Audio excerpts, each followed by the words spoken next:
El acto postergado de automovilismo para todos. Bueno, estamos estableciendo comunicación, ya lo tengo en línea, a una persona que para mí es quien más conoce Rosario, pero aparte es un libro abierto desde que volvió la democracia hasta nuestros días. Estoy hablando de Héctor Caballero. Buenos días, Tigre, ¿cómo le va? Buen día, ¿cómo está usted? Muy ¿Cómo bien. empezó el año? Bien. Estamos acá, el año lo hemos, en lo particular, bien, y estamos un poquito así, muy choqueados con Muy lo de golpeado. ayer. Sí. Muy choqueados, Sí, muy golpeados. Y Tigre, la verdad que a mí me gustaría que me contara, desde el 83 hasta acá, usted ha sido intendente, diputado, concejal, conoce tanto el tema de los servicios. Sí. Cuénteme, ¿cómo se maneja esto de los subsidios, de tener plata para pavimentar y después no aparece el pavimento? ¿Cómo es toda esta trama, Tigre? No, mire, usted sabe que yo en general, Sí. estoy de acuerdo con la orientación que tiene el actual gobierno, porque creo que nosotros hemos pasado de una crisis del 2000, 2001, 2002 terrorífica a tener un desarrollo industrial sostenido, que eso se ha manifestado en una mayor cantidad de puestos de trabajo, mayor bienestar y en el desarrollo de la ciencia y la técnica como nunca había ocurrido. Ahora, cuando yo digo estoy de acuerdo con la orientación general, y por eso apoyo, hay cosas que no estoy de acuerdo. Una de las cosas que no estoy de acuerdo, y se lo manifesté en vida, 20 días antes de morirse al presidente al expresidente Néstor Kirchner, y en una reunión que tuvimos en el Ministerio de Infraestructura de la Nación, donde estaban todos los funcionarios, que me parece que la gran deuda de este gobierno, ¿no es cierto?, es el ferrocarril, ¿no es cierto? ¿Por qué? Porque el ferrocarril empezó a devastarse por una orden del Fondo Monetario Internacional en el año 58-59, cuando se aplicó el plan Larkin. Para que la gente conozca, el plan Larkin es el apellido de un general norteamericano que era liquidar los ferrocarriles en beneficio del transporte automotor. Así empezó, hubo una dura resistencia a los gremios ferroviarios, neoferroviarios, a la fraternidad, pero se fue avanzando en el desmantelamiento. Después vino el gobierno del doctor Iría, ¿no es cierto?, que empezó paró, digamos, el desbande del servicio ferroviario y le dio cierto apoyo dentro de una economía mucho más limitada que la que tenemos hoy. Y luego vino la década del 90, donde se privatizó todo, ¿no es cierto?, el ferrocarril, que es Ahora, una Tigre, barbaridad total, y quiero decirle lo siguiente. Sí. En la mayoría de los países del mundo, el ferrocarril no está privatizado. El ferrocarril, ¿no es cierto?, da déficit en todo el mundo. No hay un país que dé ganancia. ¿Me entiende? No, estoy de acuerdo, sí. Porque el ferrocarril llega donde no llegan otros transportes. Un transporte de avión, de acá a Posada Misiones, si lleva 4 pasajeros por viaje, le va a decir, y se lo digo textual, no, mire, si yo no cargo 20 pasajeros, no me reditoro, así que levanto el vuelo a Posada. En camión o en ómnibus, usted quiere mandar una encomienda a tal lugar, le dice no es cierto. Ahora el tren, siempre en la República Argentina, ha llegado donde no llegaban los otros servicios. Con la liquidación y la privatización del ferrocarril, y lo que es peor, el levantamiento de vías en un montón de lugares, desaparecieron pueblos, ¿no es cierto? Realmente fue un desastre. La gente que venimos del interior sabemos lo que significa el ferrocarril como factor de progreso, y, digamos, nosotros pensábamos de que este gobierno iba a tomar el problema del ferrocarril, y realmente no lo tomó. Y usted lo ve en la ruta está lleno de camiones. Cualquier extranjero que viene acá y que entienda algo le va a decir, bueno, en este país el ferrocarril no funciona, porque si las rutas y las autopistas están atestadas de transporte de carga, es porque no anda el ferrocarril. Entonces me parece a mí que estas tragedias, digamos, que enlutan a todo el país, tienen que ver con que de una vez por todas ¿no es cierto?, se tome el problema del ferrocarril como uno de los transportes fundamentales, no solamente para el transporte de pasajeros, sino para el transporte de carga, porque lo del transporte de carga, yendo tantos camiones por la ruta, las rutas se han vuelto intransitables y cantidad de accidentes. Creo que concretamente lo que hay que cambiar la política. Ahora, Tigre... Pero no hay que escuchar a los neoliberales, porque si el ferrocarril se estatiza, ¿no sé, te van a decir, bueno, verdad, yo me acuerdo cuando se privatizó, dice, da $2 millones por día de déficit, ¿no es cierto? Entonces me decían todas las casas que se podían hacer, etcétera, etcétera. Y con ese argumento, con la mayoría de la población de acuerdo, se privatizó, lo cual fue una barbaridad. En Italia, por ejemplo, en Japón, que está súper desarrollado, en Francia, que está súper desarrollado, en España, que está súper desarrollado, y que aparte son fabricantes de trenes de alta velocidad, etcétera, etcétera. Usted tiene en la Renfe el Talgo, el AVE de alta velocidad, lo mismo tiene la Alstom en Francia, y en otros países tensos como Rusia, etcétera, y da por lo menos un 40% de déficit el ferrocarril. Tigre, yo, a ver, digo esto, ¿no? Todos juntos no quiere decir todos revueltos, pero yo recuerdo que cuando estaba el gobierno del doctor Menem, usted tenía mucho diálogo con Carlos Menem. Sí, y una de las críticas que más... por eso no quiere decir que todo junto no es todo revuelto, ¿eh?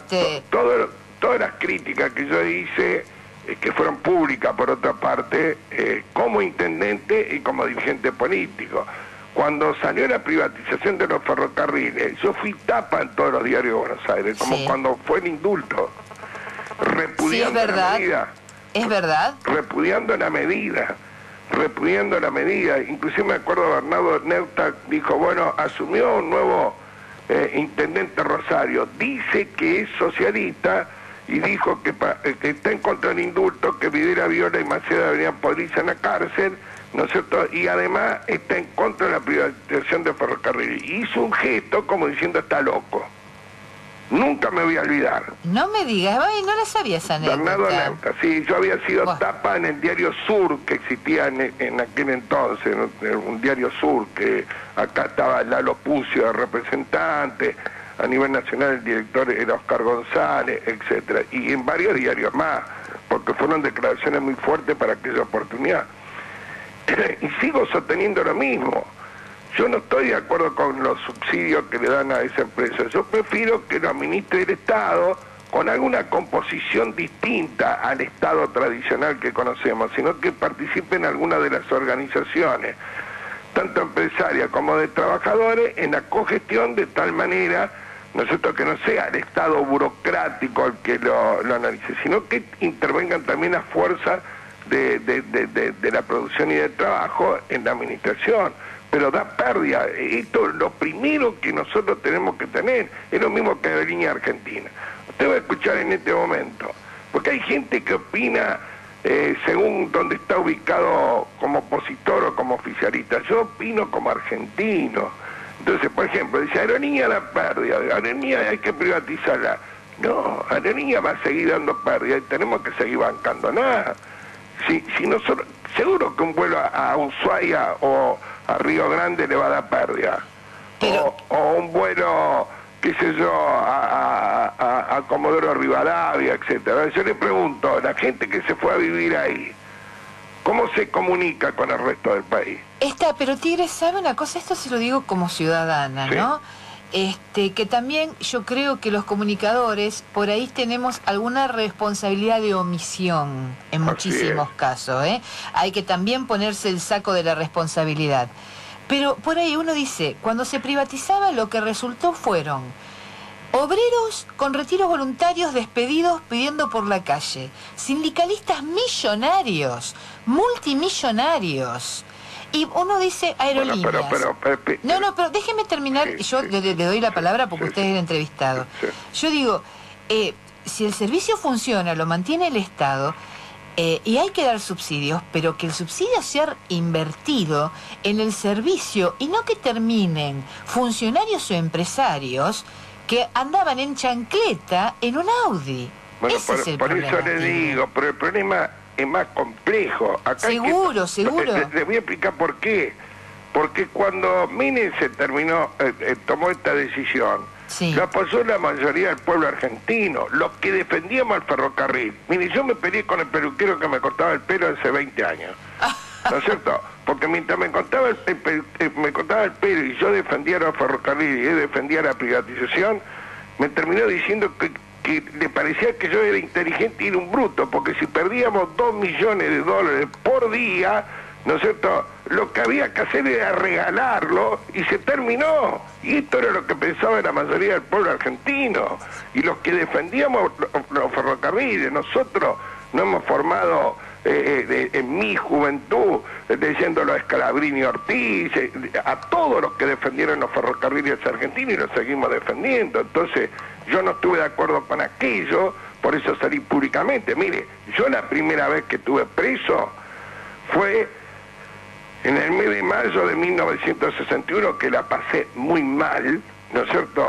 Que fui torturado, estaba el CONINTES, ¿no es cierto?, en aquel entonces, que era algo de así, un plan de conmoción interna que usted lo cargaba y me llevaban al sur. Yo estuve detenido primero en lo que hoy es la seccional séptima y después en la jefatura de policía. Estuve el 25 de mayo del 61 preso por adherir a la huelga de los ferroviarios en contra de la privatización y el plan Larkin que le mencionaba, que fue en la época del que el presidente era el doctor Arturo Frondizi. Yo tengo toda una historia de vida en la defensa de los ferrocarriles argentinos. Ahora, yo digo, ¿no?, el tema del... Porque ahora todos opinan, ¿no es cierto?, lo mismo que opinan, ¿no es cierto?, en contra del subsidio, digamos, del ferrocarril, que yo estoy de acuerdo con ese pensamiento, son los que quieren privatizar aerolíneas. Y no es así, el transporte, ¿no es cierto? Ahora, dígame, ¿quién quiere privatizar aerolíneas? Y un montón de gente. Pero, por ejemplo, a ver, digamos, Macri, Mastelone, las empresas, los españoles... Todo.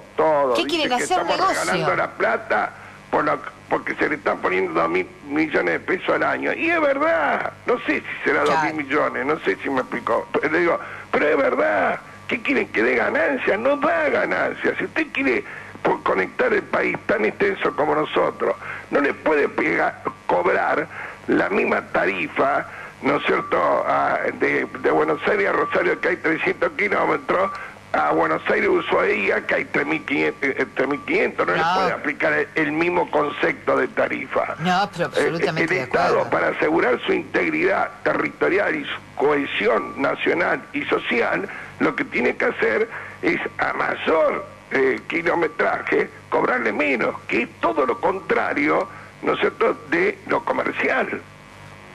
Sí, el tema del transporte en general es un tema bastante complicado. Ahora, Tigre, si nosotros hablamos de servicios públicos, por ejemplo, ¿qué va a pasar con la basura en Rosario? Sí, ¿qué va a pasar? ¿Qué va a pasar? Porque hay un conflicto, pintadas las casas de concejales.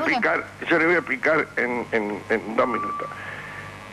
La licitación se hizo por 6 días de la semana, ¿sí? O sea, 6 días de semana de todo y de 6 días para arriba. Sí.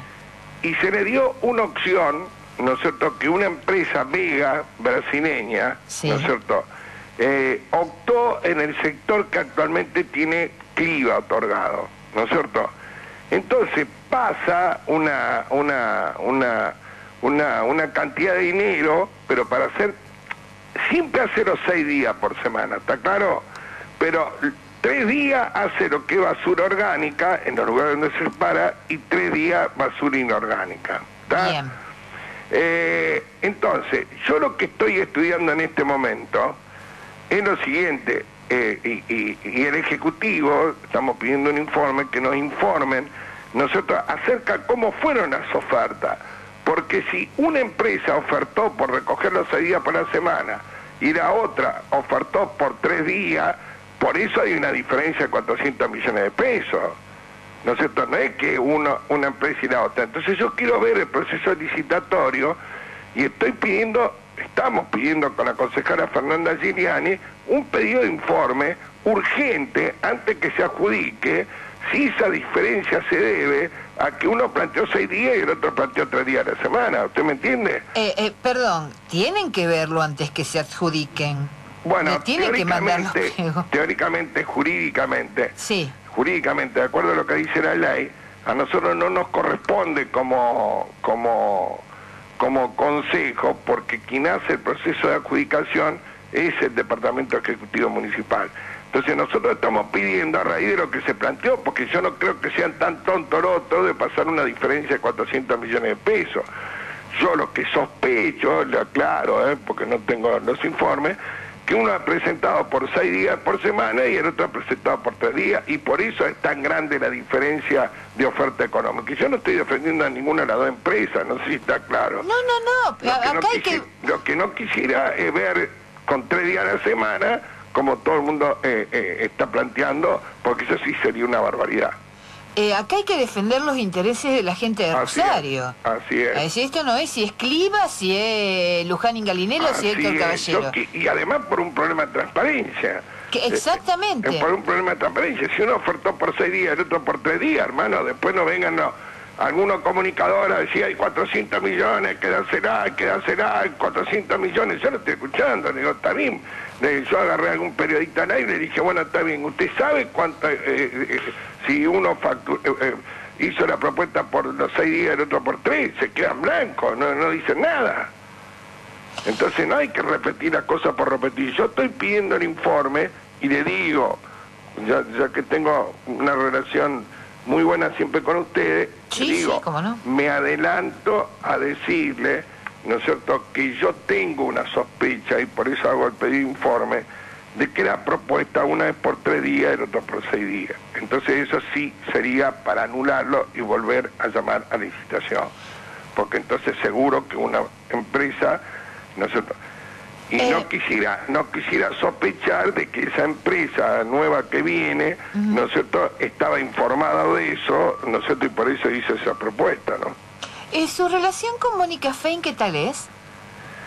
Pero mire, a pesar de que yo le mandé una carta muy conceptuosa porque no pude estar por un problema familiar, tuve que estar en Mendoza en el día de la Asunción, los 3 días de eso yo tuve que viajar con el único familiar que tengo en la Argentina. Conozco la historia. Bueno, y entonces yo le dejé una carta muy conceptuosa ofreciéndome colaborar. Bueno, desgraciadamente, porque yo me parece que fui algo en esta ciudad, fui intendente, soy intendente, 2 veces intendente y 3 veces concejal, no he recibido la posibilidad de que me invite a tomar un café. Pero no porque esté peleado, no estoy peleado, me parece que está equivocada ella, porque yo estoy más allá del bien y del mal y estoy dispuesto a darle muchos consejos que le van a ser muy útiles a ella, que me parece que la ciudad está desmadrada y hace falta, digamos, empezar a poder ordenarla, y en la época de vaca flaca que ellos mismos produjeron sacando crédito y deuda que ahora hay que pagar, me parece que hay que hacer un orden de prioridades, priorizando a los que no tienen agua, a los que no tienen cloaca, es decir, a los que no tienen pavimento, a los que todavía tienen zanja con agua podrida, a los que no tienen desagües pluviales, que me parece que hay que tratar de igualar las posibilidades de los vecinos de Rosario en el acceso a las obras y servicios públicos esenciales. Tigre, nuevamente le voy a reiterar que lo felicito por María Fernanda Gigliani, es una chica muy trabajadora, la verdad, muy capaz, pero aparte es muy trabajadora, porque usted puede ser muy capaz y ser un vago. Y es muy trabajadora, da el gusto entrevistarla. La vamos a invitar acá que venga un día al estudio, que nunca ha venido. ¿Cómo no? Y bueno, ¿y qué espera de la sesión que de hoy, de la parlamentaria, de la sesión en general? Y bueno, ahí hay todo un temario bastante extenso, el oficialismo a algunos temas, por ejemplo la emergencia de seguridad se opuso, nosotros la vamos a defender, si bien ellos tienen los votos para no incluirla, ¿no? ¿Cómo que tienen los votos? ¿Quién los acompaña? Y no sé, pero el oficialismo ha ejercido, como es una sesión autoconvocada, sí, ¿no es cierto? El temario se hace en la Comisión de Labor Parlamentaria. Claro. Entonces, si ellos, digamos, de alguna manera no tenemos el consentimiento del oficialismo, no se incluye el tema. Claro. Qué cosa rara a veces nuestro país, Tigre, que el socialismo por ahí se lleve bien con el PRO. Hay que ver los videos de Enrique Pinti.